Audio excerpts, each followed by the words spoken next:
Hello everyone, GPSC class 1-2 ના PYQ ની અંદર આજે આપણે 7/1/2024 ના દિવસે લેવાયેલા ક્લાસ 1-2 ના પેપરની ચર્ચા કરીશું.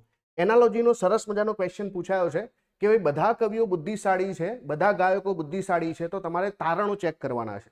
આપણે તારણની જો વાત કરીએ તો સૌથી પહેલા તો બધા કવિઓ બુદ્ધિશાળી એવું કહીએ તો જે અહીંયા જે છે આને આપણે જો કવિ કહી દઈએ તો આ જે છે બધા જ કવિઓ કેવા થઈ જશે ભાઈ? બધા જ કવિઓ જે છે બુદ્ધિશાળી થઈ જશે. અને બધા ગાયકો બુદ્ધિશાળી છે એનો મતલબ કે બીજા કોઈ ગાયકો પણ છે અહીંયા, અને આ ગાયકો જે છે એને પણ આપણે શું કીધું છે? બુદ્ધિશાળી છે. હવે શું કીધું છે કે બધા ગાયકો કવિઓ છે, ગાયક અને કવિ સાથે કોઈ લેવા દેવા નથી, બરાબર? એટલે પહેલું વાક્ય આપણું ખોટું છે.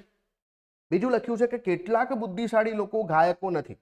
તો જો બધા ગાયકો બુદ્ધિશાળી છે પણ અમુક બુદ્ધિશાળી લોકો ગાયકો નથી, તો આ બીજું વાક્ય તો આપણું સાચું છે. એનો મતલબ કે પહેલું તારણ જે છે અનુસરે છે ખોટું થઈ જશે, ફક્ત બીજું તારણ અનુસરે છે એ આપણું જે છે સાચું થઈ જશે. ક્લિયર? તો આપણો જવાબ શું થઈ જશે? ઓપ્શન નંબર બી, કે ફક્ત બીજું તારણ અનુસરે છે.